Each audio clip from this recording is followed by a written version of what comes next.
আসসালামু আলাইকুম ওয়া রাহমাতুল্লাহি ওয়া বারাকাতুহু। এই মুহূর্তে আমার আজকের এই ভিডিওটি বিশ্বের বিভিন্ন প্রান্ত থেকে যে বা যারা দেখছেন তাদের প্রতি আমার আন্তরিক শুভেচ্ছা ও অভিনন্দন জানিয়ে শুরু করছি। আমি মোহাম্মদ মিরাজুল ইসলাম, সিনিয়র সহকারী শিক্ষক, চৌধুরী স্কুল অ্যান্ড কলেজ, পাশাপাশি সহপরিচালক হিসেবে দায়িত্ব পালন করছি স্কাইটাস টেকনিক্যাল স্কুল অ্যান্ড বিএম কলেজে। সুপ্রিয় নবম দশম শ্রেণীর শিক্ষার্থীরা, বিশেষ করে যারা বাণিজ্য বিভাগে অধ্যয়নরত তাদের জন্য যে ধারাবাহিক ক্লাস, সে ধারাবাহিক ক্লাসে আজকে তোমার 3 নম্বর অধ্যায়ের যে অঙ্ক ধারাবাহিক ক্লাস ছিল তার 4 নম্বর করার চেষ্টা করব। 4 নম্বরটা অঙ্ক দেখো, লেখা আছে আলম সার্ভিসেস সেন্টার 1 জানুয়ারি 2017 তারিখে নগদ 5 লক্ষ টাকা এবং 75,000 টাকার আসবাবপত্র ও 50,000 টাকার ব্যাংক ঋণ নিয়ে একটি কম্পিউটার প্রশিক্ষণ কেন্দ্র স্থাপন করলেন। 2 তারিখ অফিস ভাড়া পরিশোধ করছে 22,000 টাকা, 10 তারিখে কাগজ ক্রয় করা হলো 5,000 টাকা, 12 তারিখে কম্পিউটার মেরামত করা হয়েছে 32,000 টাকা, 20 তারিখে চেকের মজুরি প্রদান করা হয়েছে 8,500 টাকা, বিসিটি ব্যাংক হতে প্রশিক্ষণ প্রাপ্তি 13,000 টাকা।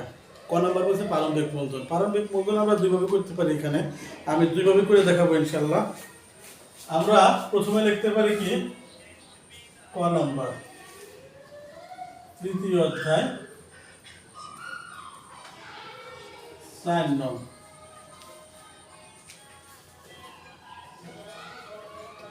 আমরা জানি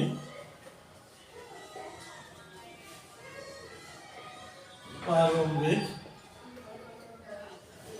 মূলধন সমান প্রারম্ভিক মোট সম্পদ বিয়োগ প্রারম্ভিক মোট দায়।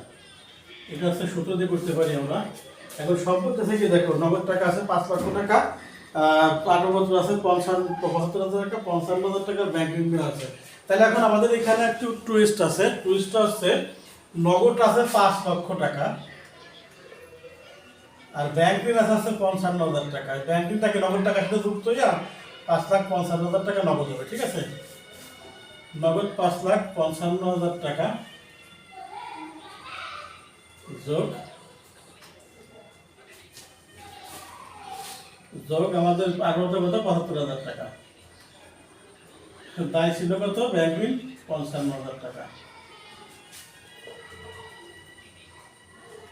এটা যোগ করে কত হবে, 5 আর 5 10 শূন্য, হাতে 1, 8 আর 5 13, 3 হাতে আমাদের 6,30,000 বিয়োগ 55,000 সমান 5,75,000।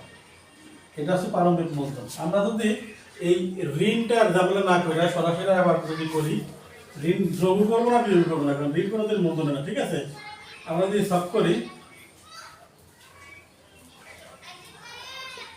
তারিখ বিবরণ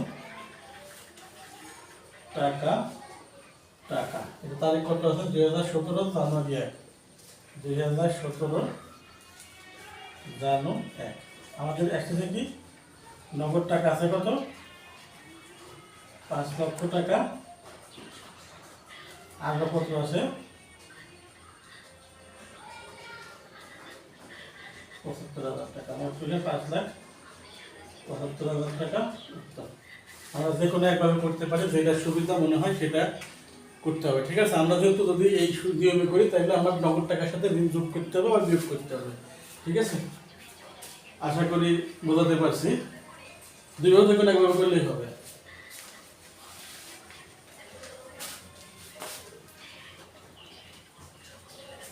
খ নম্বর বলছে উপযুক্ত লেনদেনগুলোর কারণ সহ ডেবিট ক্রেডিট নির্ণয় করো।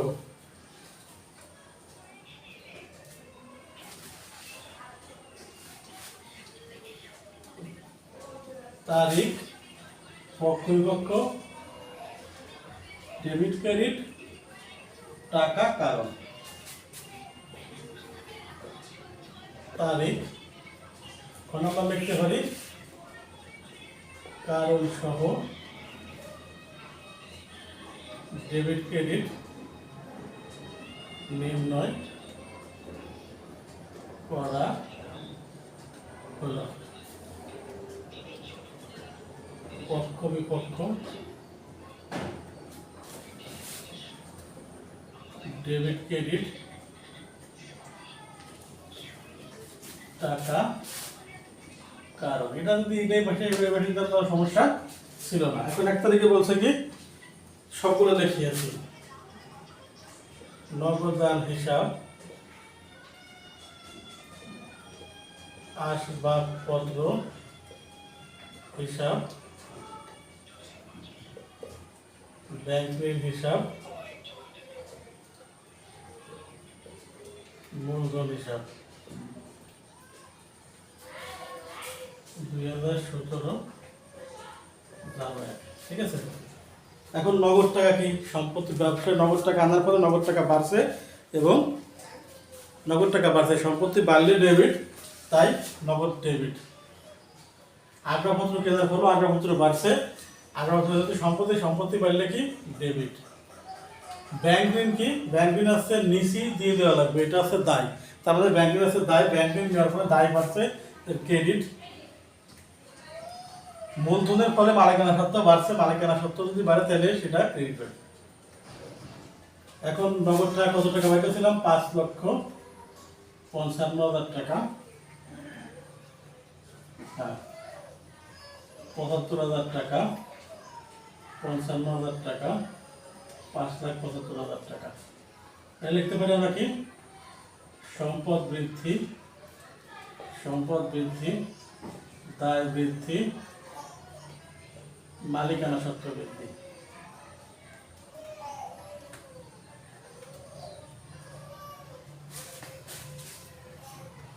একটা হলো, তারপরে বলছে অফিস ভাড়া পরিশোধ জানুয়ারি 2, একটা হচ্ছে ভাড়া, একটা হচ্ছে নগদান।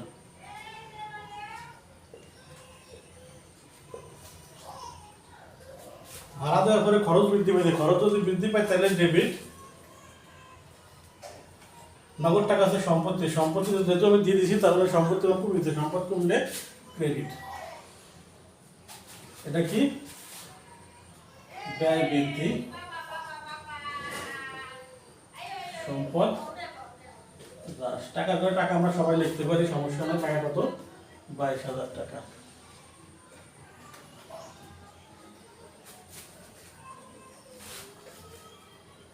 তারপরে তো বলছে কাগজ ক্রয়, যেহেতু কম্পিউটার প্রশিক্ষণ কেন্দ্র এখানে কাগজ বিক্রির জন্যই কেনে বা ব্যবহারের জন্য যায়, কেন আমরা জায়গা ক্রয় লিখতে পারি। আবার যদি মনিহারও করি তার সমস্যা নাই, যেহেতু যথারীতি নগদান কমছে। ঠিক আছে, তার মানে ক্রয় খরচ মনিহারি না লিখলেই ভালো হয়।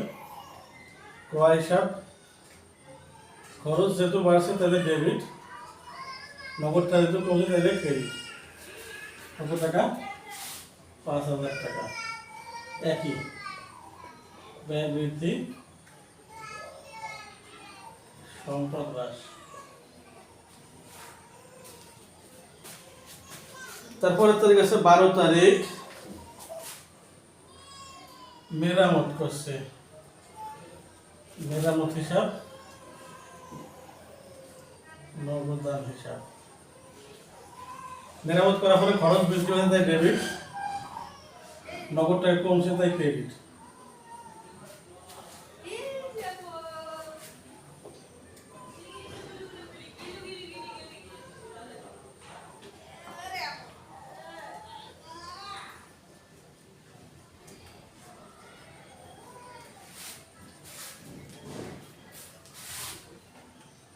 ব্যয় বৃদ্ধি,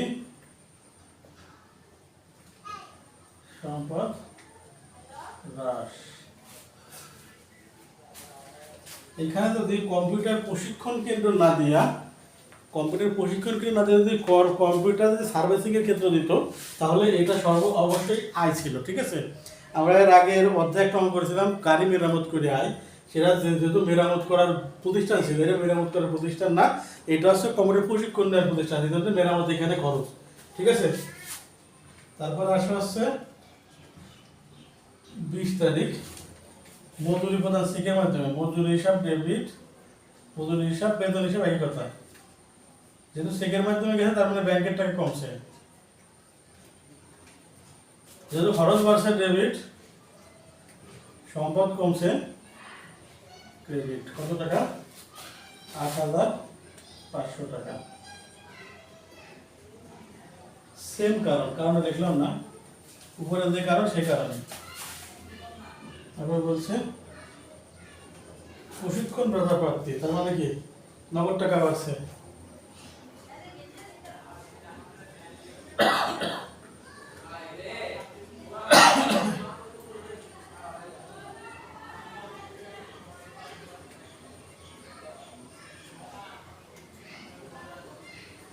নগদ টাকা বাড়ছে, তাই সম্পদ বৃদ্ধি পাইছে, ডেবিট। আর প্রশিক্ষণ করে যদি টাকা পাই, তার মানে এটা আয়, তার মানে ক্রেডিট। আয় বৃদ্ধি পাইলে ক্রেডিট। টাকা কত? ১৩,০০০ টাকা।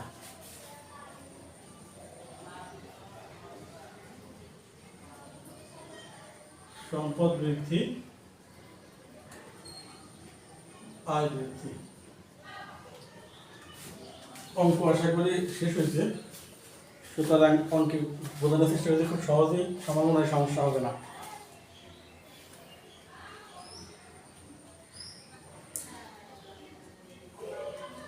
গ নম্বরে বলছে 25 তারিখের লেনদেন অবলম্বনে একটি ক্রেডিট নোট তৈরি করো। ক্রেডিট ভাউচার নোট না, সরি ভাউচার, আমি মুছে দিলাম অঙ্কটা।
বিসিটি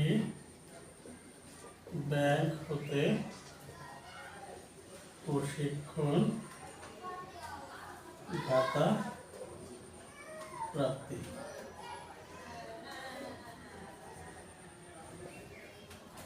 কোথায়? 13,000 টাকা মাত্র।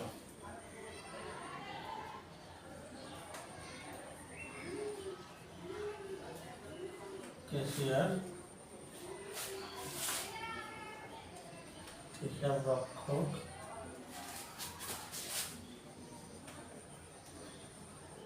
ব্যবস্থাপক,